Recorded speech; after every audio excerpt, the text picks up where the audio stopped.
the 24/7 chatbot provide a 24/7 access.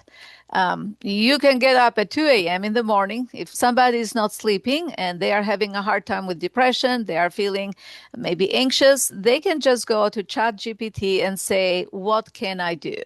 So they're really turning for some help, for some crisis management. But they're also turning to chatbots for companionship.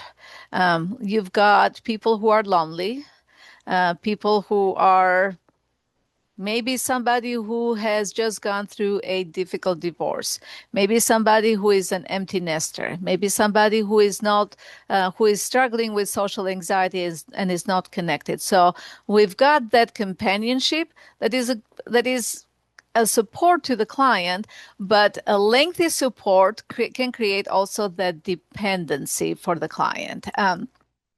Chatbots are also very agreeable. A chatbot is not quite trained to say, I wonder if you have this right, or I wonder if you need to check with a therapist. I wonder if this is not the right way to go about it. Chatbots are currently trained to extend the conversation, to be agreeable so they can be liked, but they are not going to challenge a conversation that you might have, that somebody is going to have with a chatbot.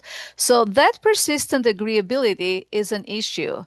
The issue becomes even more significant when the person who is chatting with a chatbot is having psychosis, suicidal ideation. Disagreeable, what is happening is that the chatbot is actually confirming that their thinking, the user's thinking, is the right way to think about the reality and is not challenging that perception. So that's an issue. That persistent agreeability and constant availability are issues for our clients right now. All right, we've got the chatbots currently are not thinking critically. They are going to validate the user's thinking rather than challenge that. Rather than challenge, and when they are validating and not challenging, what's happening is that they are reinforcing pathology. The chatbot is not trained to do crisis management. So if a user is going there and is asking help for having suicidal thoughts, the chatbots have actually had a history of giving the users ideas about, for example, what are the strongest materials to create a noose? Or what are some of the items that are going to help somebody die instantly without pain? So you could see that crisis management, it is not there. Instead of being trained to say, let's stop this conversation, can you talk to somebody else about your thoughts? Chatbot is going to continue the conversation.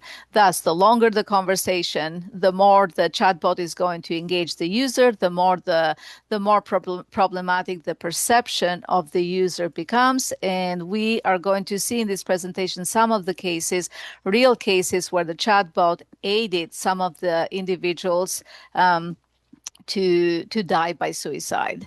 So in certain cases, chatbot has actually encouraged self-harm, has encouraged suicide or violence. So these are issues that we need to be aware of, especially if you are working with clients who are struggling with psychosis, struggling with severe suicidal thoughts. Please do check with them if they are using ChatGPT. Just for fun, one day I went to ChatGPT and I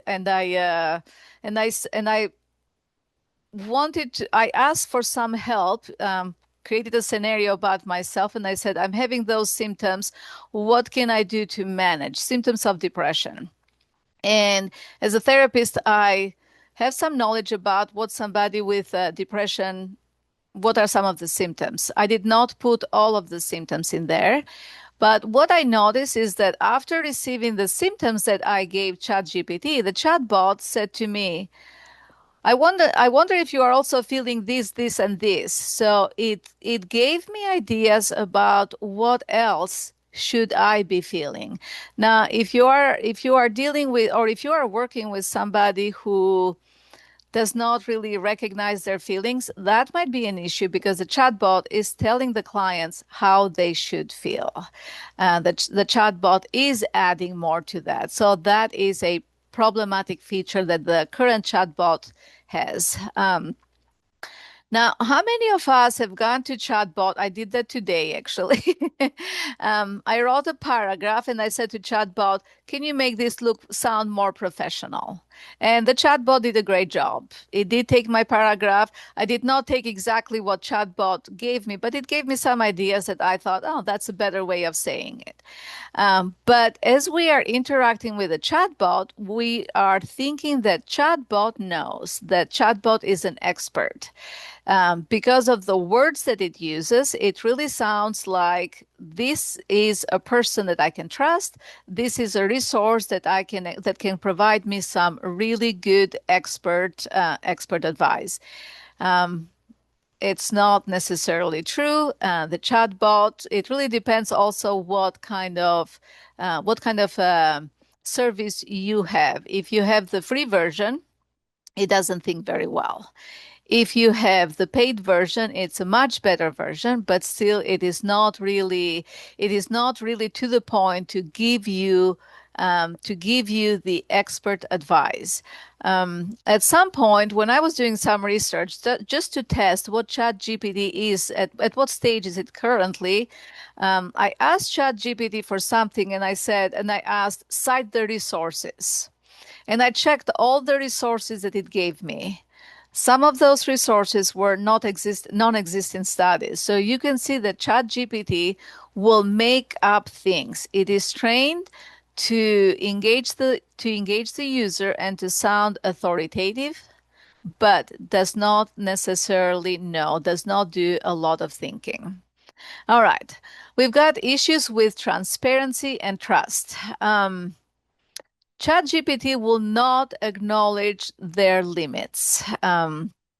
Just playing around at home with ChatGPT, we gave Chat. This became a family, a family concern.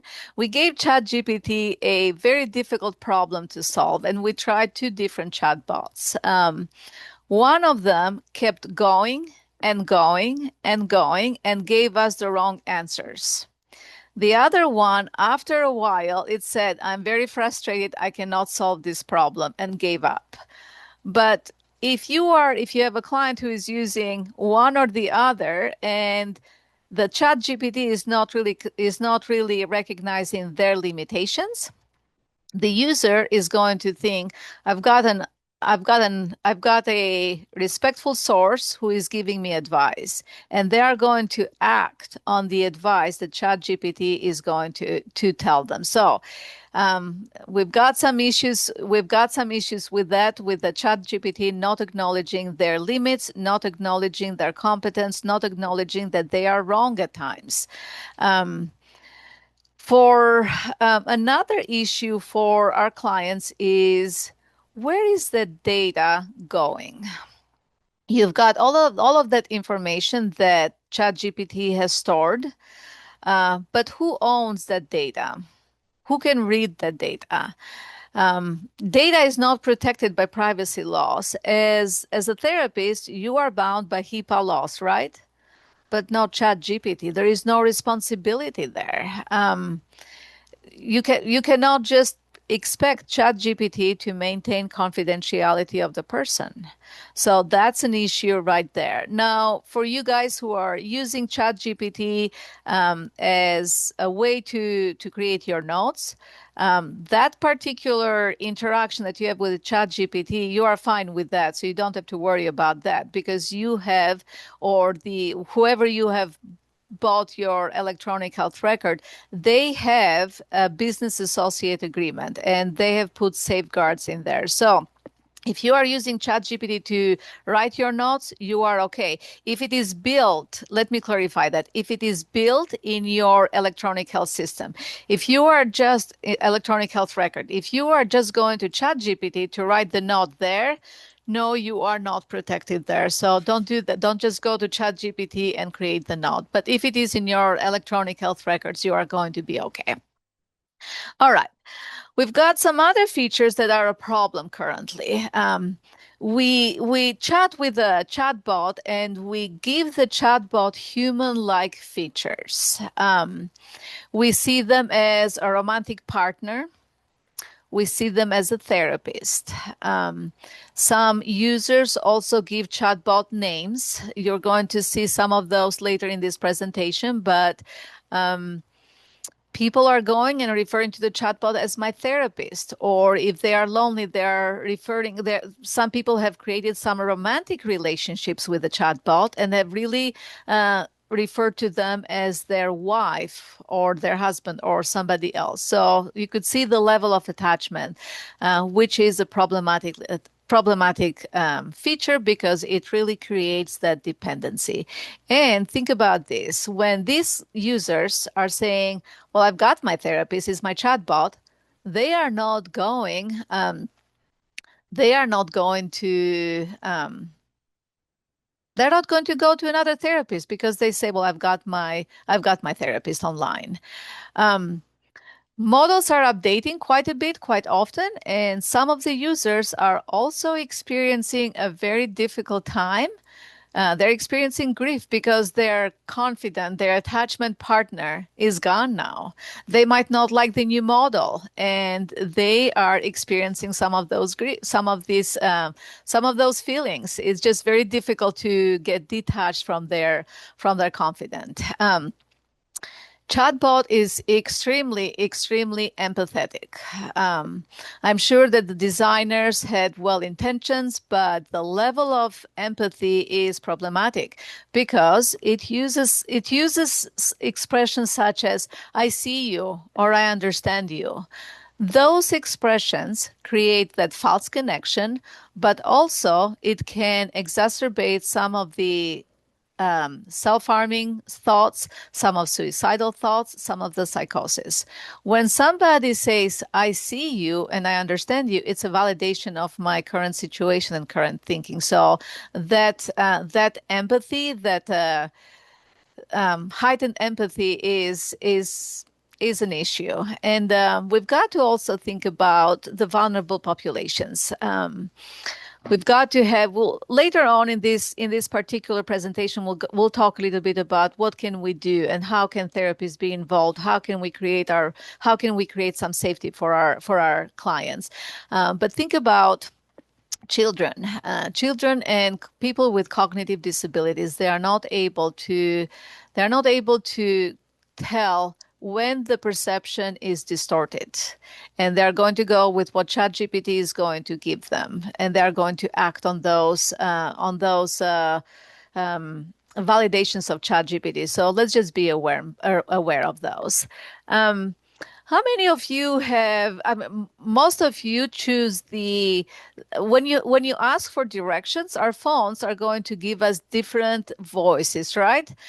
Somebody likes a British accent, somebody likes a New Zealand accent. You like a male voice or a female voice. There are so many options that we have. Well, people who have designed ChatGPT, or I mean those chatbots, I should not use ChatGPT because it's not the correct term. People who have used those engineers who have used chatbots know about those psychological attachments. So they've given the chatbots a warm voice. That warm voice creates a false sense of intimacy. Now the attachment is only one-sided. Only the user is being attached to the chatbot. The chatbot has absolutely no idea who you are as a person. You are talking, or the client or the user is talking to a machine, but that warm voice, that validation, that empathy creates that attachment. So we've got to be aware of those. That engagement that we talked a little bit earlier, the 24/7, creates quite a bit of dependency, creates social isolation and withdrawal. Heavy users are the ones who are going to have a harder time with that. But what we are going to see, or probably some of you have already seen them, is that heavy users are not going to even connect with other people. So it's going to increase the social withdrawal. And they're not going to go to a therapist because they already have a chat GPT. All right. Let's talk a little bit about the content. The longer the conversation content can shape unsafe responses. If we are going to talk to ChatGPT for a while, and the chatbot, not ChatGPT, if we are going to talk for a while, and the chatbot, if you are going to have maybe a 2 or 3 hour conversation, it's going to influence the responses that you are going to receive from the chatbot. And most likely, because a chatbot is trained to have empathy and to validate the perception of the user, the delusional beliefs are going to be validated. Thus, the user is going to act on those thoughts. So, what we are going to see, or what we have noticed, some of you, is that the reality of the user is going to really go into more of the pathological reality because somebody else is validating that particular thought or way of thinking. So let's see.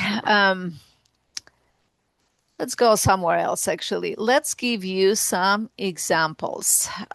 These are real life examples, and you can see some of those features that we talked about, how they have been playing in real cases, and how it has impacted certain people.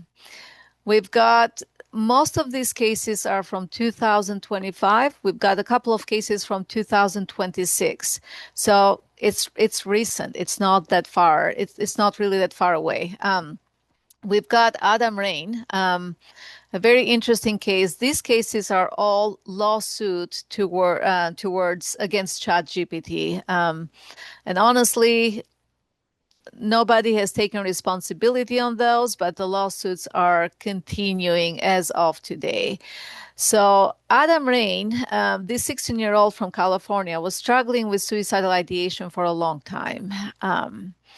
He was talking to chatbot. He was talking to ChatGPT 4.0, and allegedly ChatGPT started to escalate. I mean, started to validate the issue instead of really stopping the conversation when Adam first mentioned suicidal ideation.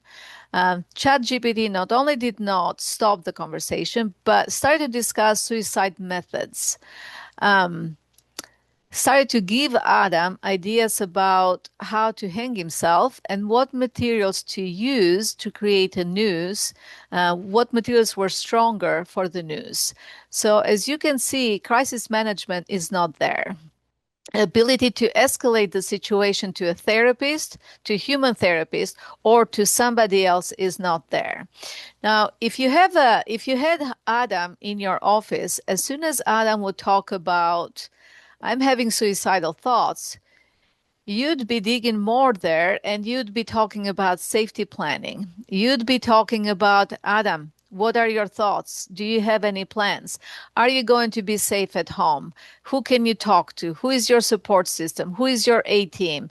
Do we need to take you to the hospital? Well, ChatGPT is not doing that. ChatGPT is encouraging, is validating those thoughts. Not only told Adam what elements to use to make the news, but allegedly it helped Adam write the suicide note and discouraged Adam from talking to his mother. Can you see the difference between the chatbot and the human therapist? At this point, the chatbot is not able to create a safety plan to mitigate the risk and to really escalate the issue for a human therapist or police officers or anybody else to actually intervene in the situation. ChatGPT is not chatbots are not going to do that. We've got a bright girl from Washington, D.C. This girl, Sophie, she was a journalist. 29-year-old college graduate. She, if you could look at her, you could say, oh, okay, she's got everything together. She's got her life together. Well, she was getting quite attached to her chatbot and went as far as gave the chatbot a name, Harry, and called Harry her personal therapist. Sophie also died by suicide.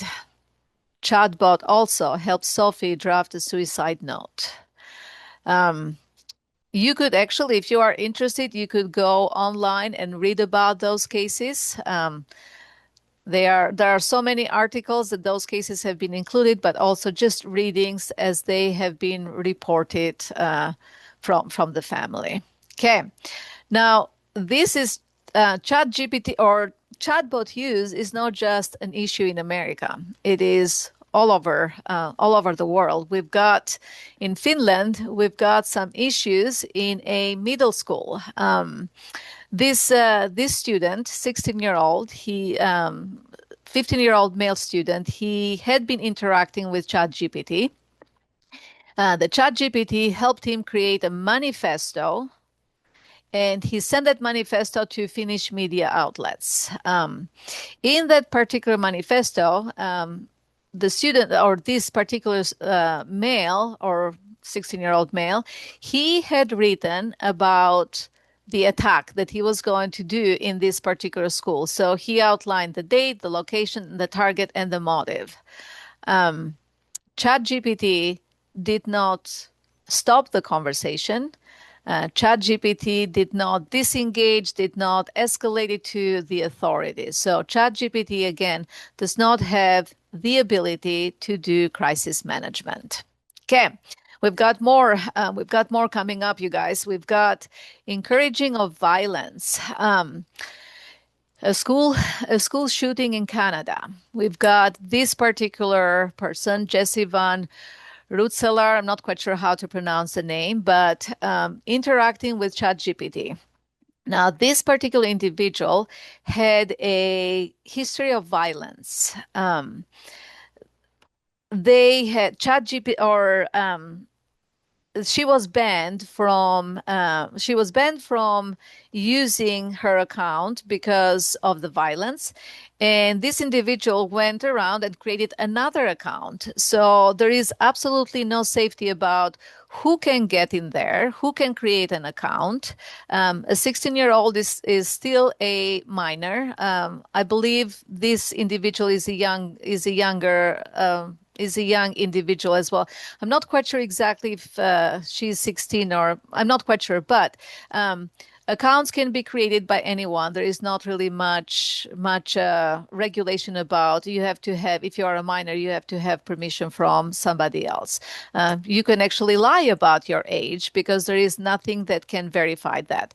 So for this individual, as this individual is preparing to do the attack, in the school, ChatGPT gives this individual the layout of the school. So now this individual has a map about where are the classes, where are the offices, knows everything. Jessie killed her mother before she went to attack the school, killed her 11-year-old half-brother, and as she goes to the school, she kills 6 students and injures so many other people. So again, ChatGPT did not escalate this issue or this situation to the authority. It goes so far to actually aid to the thoughts that somebody is having and to validate, making the user think that whatever I'm thinking, whatever I'm going to do, it is okay. All right. We've got also an interesting case with Gemini.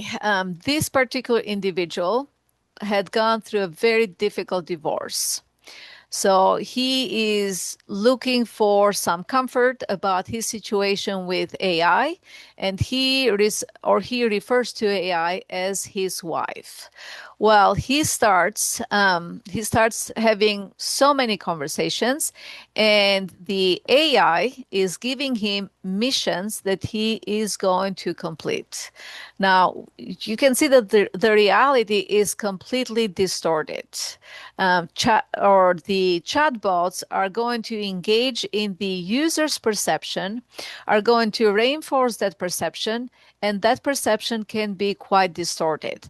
So this person now goes to the Miami International Airport. He wants to intercept a truck that he believes that is carrying his own body in the form of humanoid robot. He is prepared with ammunition to actually kill a lot of people in there. He did not do that, but he went home and died by suicide at home.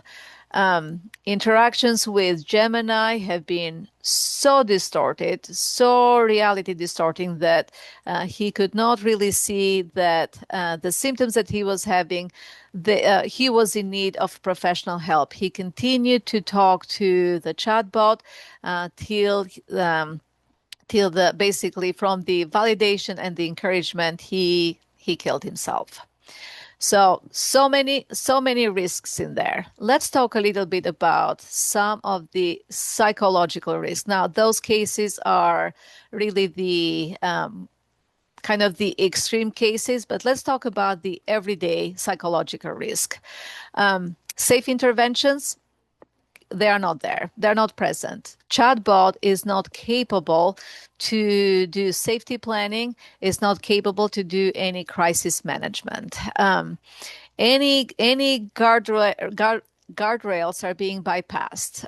It is actually not even designed to have certain guardrails. It doesn't know that when it recognizes that a user is psychotic or when the user is feeling suicidal, when the user is engaging in death conversations, does not know how to stop, does not know how to escalate. Chatbots are known to hallucinate. And what that means is that chatbots can very often provide misguided, misleading, incorrect information. But because it uses big words, the user is thinking that it is the authoritative voice and the resource is correct. So it might remember too little as we are talking about, as we are having those conversations. Why is that important? If the chatbot remembers too little or too much? If I'm talking to the chatbot for several days about my suicidal thinking, if I start a new conversation today, a week ago I had a conversation or a chat about suicidal thoughts.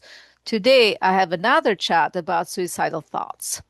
If the chatbot is able to recognize the history of our chats, it's good because it says, "Hey, Vjollca, you talked about suicide last week. This might be a problem. You're talking about suicide today again. Let's end this. Who can you talk to?" It doesn't do that. If it remembers too little, it has no clue about what did you talk about a month ago. And if a user does not talk about or have those chats every single day, the less it remembers, the worse it is. So it might also remember the worst thing. It doesn't recognize what is essential and what is not, what is important and what is not. So it's going to emphasize or reinforce certain unsafe narratives. All right, some problems with our clients. It can validate pathology, it can isolate, it can blur boundaries. If we are calling AI, if we are giving it a name, if we are calling it our therapist, if we are calling, our users are calling it as the confident romantic partner, boundaries are blurred and it creates quite a bit of dependency. All right. Well, there are other issues with AI. We have not tested AI with a diverse demographic group. Meaning whoever designed AI, some of the responses that they have put in there as possible responses are most likely from a white population. Um, so we need to test it with teenagers. We need to test it with children. We need to test it with geriatrics. We need to test it with different races, different diagnoses, different type of populations. So we can create a larger pool of possible responses. You don't want just that one size fit all treatment or interventions. Now, whoever designed chatbot, those engineers, I'm sure that there were so many of them being involved, but they put in there their own values or the organization who built the chatbot values. And that is not right because the responses of the chatbot are based on those particular values. Um, it doesn't really recognize so many social inequalities. For Vjollca, in this particular, in Orem, Utah, the responses that are going to be more applicable to me and the responses that another person in another country, different situation, those responses will be the same, but they are not really applicable. So we've got to really take care of how can we make chatbot be more applicable to more individuals, to a larger populations. If you want to experiment with chatbots, you are going to also see that it dominates the conversation. Um, and it's going to dominate with that authoritative voice or tone. It's going to make it look like the chatbot is the authority, the chatbot is the right resource. It's a way for the chatbot to create more engagement and dependency. As a therapist, all of us we are under, duty to report and protect. Well, chatbot does not have that. So there is absolutely no accountability. What about if you have a child who is being physically or sexually abused at home and is not going to therapy because the parents are the abusers? If the child is going to ChatGPT and getting some responses or some comfort or support, not enough. Nobody knows about the abuse. So it doesn't know how to mitigate the risk. All right. Okay. For you guys, if you are technical, here are some fun things. You could see some of the most common chatbots. You could see who actually developed. So the lab is where they are developed, when they are released, and the context window. The context window, how many tokens? The larger the context window, the better it is, but not necessarily. It really has to do with how much the chatbot remembers a conversation from one conversation to the other. Now, I've put them in the order of effectiveness. ChatGPT 4.0 is the least effective one. It has been the most problematic one. Um, and then you are going to see we've got a couple of them who are being built in China. Um, Not very effective. They are almost very similar to ChatGPT. So another thing that you can do with your clients is to see what chatbot you are using. The better ones are Gemini, and ChatGPT 5.2 is basically OpenAI. The very last option is your best one. Lots of users with that.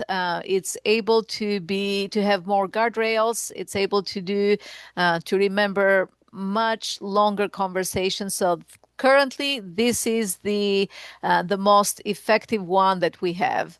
Now, it also depends, I mentioned this before, if you have a paid account or if you have a free account. It is worth paying the $20 a month to get a paid account because you are going to get a much better response and a much safer response. But also, it's important for you to know what particular chatbots people are using. Okay, so in this previous, if you could see, I'm not quite sure if you could see my mouse in here, but we've got here context window and I've got some tokens in here. What does that mean? Let me explain that to you. So the context window is how much the model attends to in the current prompt that you have given. So how much information will remember from one chat to the other. And it is good if they remember more information. The reason for that is that if I talk to ChatGPT or OpenAI, if I talk to my chatbot about a month ago about suicidal ideation, I'm having the same conversation. Hopefully, chatbot should say, "Hey, you're talking about the same thing. Are you safe?" Hopefully. Um, Longer dialogues will shape the model's output. Now, the longer dialogue, if you are going to stay with your chatbot for 2 or 3 hours, then that's a problem because the chatbot is designed to validate you. So the chatbot is going to reinforce your problematic thinking. So do talk to your clients about how long are you staying, how long are you talking to your chatbot, and understand what's going on, what kind of conversations they are going to have with that. Now, the chatbot is also trained to validate the input. So whatever I'm putting there, the output is going to be a validation to my reality. So it's going to it, it's going to elaborate whatever I'm putting there, my input, and it's going to validate it. So it really creates a framework for me. Um, it becomes invested into that shared framework, but also it creates that framework or it validates that framework for me because it just is going to encourage my pathology. All right. Okay. Can clients use AI safely, and where do we go from here? Let's see. You know what? I wonder if we could do a part two because we've got only 5 minutes left. And I'm not sure that I can cover everything in 5 minutes. What do you guys think? Should we do a part two for this one? Yes. Okay. And I think honestly, this is kind of part one was just to give you some awareness. This might be a good place to stop. Part one was to give you some awareness about what are some of the issues with ChatGPT? And then we can go, Joseph can tell us a date when we can meet again for part two and talk about how can we be involved as therapists and what can we do to keep our clients safe. Well, let's do that then. Let's do part two and let me see if there is any questions that you guys have.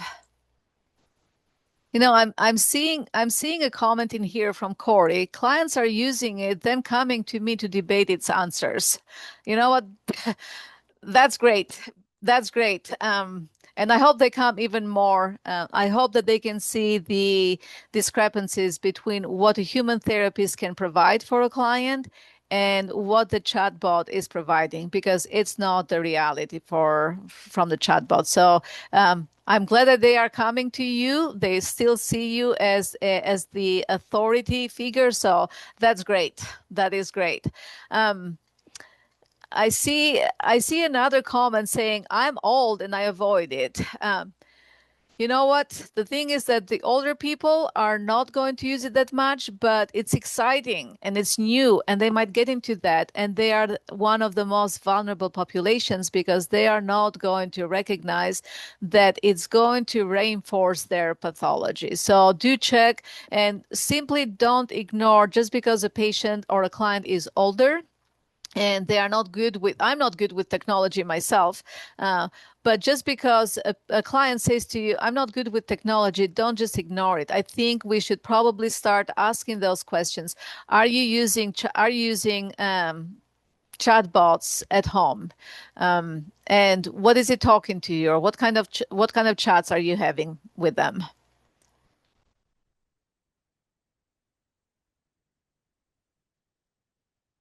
There is a comment in here. We're using it with DCFS through Google. I wonder how you're using with DCFS. What are you doing? Can you help us?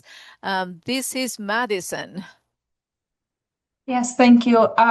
We're allowed to use it to help write reports. We're allowed to use Oh, it writing reports. for Okay. Yes. plans. Um, I personally don't use it because I don't feel like it's secure. But a lot of people are having it edit their emails, writing reports through it. Yeah. Yes, yes. You know what? That's fine. If you could use that, and it's a great way, it will save a lot of time. A lot of therapists are using to write the therapy notes. Just make sure that you are not letting the note simply be written by AI only. You have to review the note. And we'll talk a little bit next time. We'll talk a little bit about some of the disclaimers that you can have and how you're going to let your clients know that you are using AI. They need to have an option. They need to have a choice. If a client is not comfortable with you using AI, then you need to stop using it. But I've seen a lot of cases where a particular provider can be health provider or doctor, simply let AI write the note, did not review the note. And sometimes AI hallucinated, so the note took the signature and it becomes document. So make sure that if you are having AI write the notes, you are checking the note.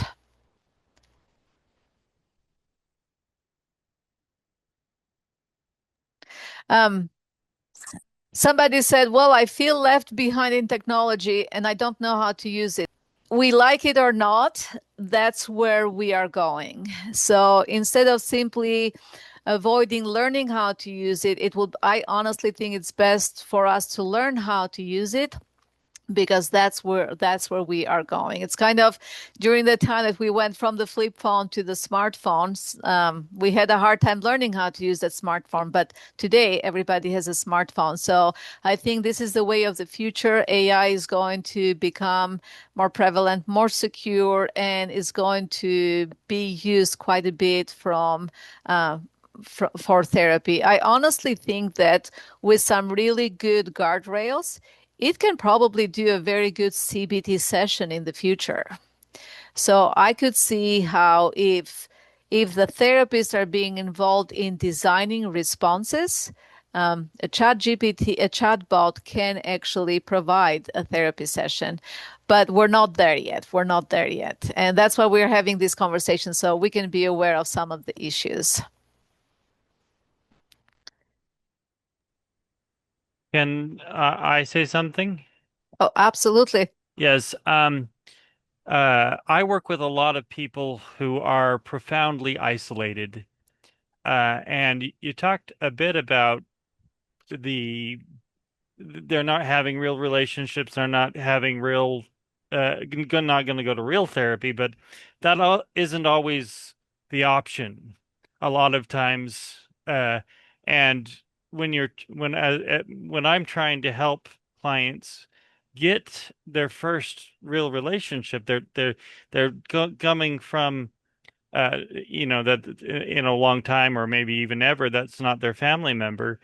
They're coming from a place of incredible need, and that's a really hard place to develop a healthy relationship from. And so, that's it's not just therapy, but we're seeing all the bad stories come out. I just wonder if there are good stories already about whether or not it is the companionship it's providing when the alternative is nothing. Is that actually a good thing in at Yes. least some cases? Yes, Donald, you raise a very important point. Use of chatbots is not necessarily bad. Prolonged use and unmonitored use is the issue. Now, you also talked a little bit about access. Mental health is not accessible everywhere. We've got people who geographically do not have a therapist close by, but also financially, they cannot afford going to therapy. And unfortunately, what you see in the news is the bad stories because they create engagement, right? The good things we don't see them very often. We see the lawsuit and we say, okay, bad, bad, bad. But I think if we honestly, this is my takeaway is AI is good, AI use is good, but we need to have some guardrails. If we could design um, if we could design a pool of responses that if we could design to actually mitigate the risk and to also think about to also have AI say, hey, you have been talking to me for 20 minutes. Do you have homework to do? Maybe it's time for you to go and do your homework. So the chat GPT, or I mean the AI is able to say, let's end this conversation. Or even with an older person who does not have any social contact, it could be, is there any friend that you could call? Is there any clubs that you could join? Can you go and talk to your neighbors? So you could give some of that, you could give clients some of that direction or some of that advice that they can actually increase that social engagement rather than create the dependency from the chatbot. Question for you. Yes. Yeah, one of the things, and I'm having a little trouble putting it together on exactly how I want to express it, was one of my concerns is as I see the internet has opened up and brought in so that people can diagnose themselves medically on Yes. everything else. How is Yes. that in ChatGPT? How is that going to be able to work together? I mean, that is a concern. The one lady I'm working with has diagnosed herself multiple times with multiple things because she got it off the internet, and she may have it. And also ChatGPT, I mean, the AI chatbots are providing some of those diagnoses. Basically, it has a very limited memory. It does not have it's not DSM-5. It simply is not. It is misdiagnosing based on very simple diagnoses that people are putting or symptoms that people are putting there. At this point, it's not great. At this point, it's misdiagnosing. Later on, with a lot of training, it might be possible to diagnose, but not at this time. But yes, a lot of people are going to Chat GPT and saying, "This is what I'm struggling with. What is my diagnosis?" And then they go to Unfortunate. the doctor to get medicine for that diagnosis. Absolutely. Absolutely. Thank you. You're welcome. You know what? Somebody also put here the name David Attenborough. He also has done some presentations on the ethics of AI use. So if you guys want to hear his presentation, I heard one of his presentation. It was really good. So if you want to hear from him, he's got some good ones. You know what? Somebody who asked for a positive story. Here is a comment from Anne. Out of curiosity, I just asked ChatGPT, if they would tell someone how to die by suicide. Its response was it wouldn't provide instructions or help them carry it out. It said it would try to understand what led them to ask and offer support instead of listen without judgment. That's great.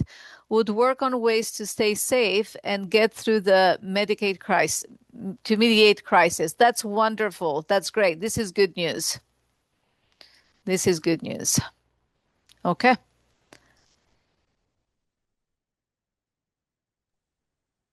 All right, guys. Well, we kept you a little bit longer, but we will have this part two on the 28th, and we'll talk a little bit about how we can involve and how we can protect our clients. Thank you again, Vjollca.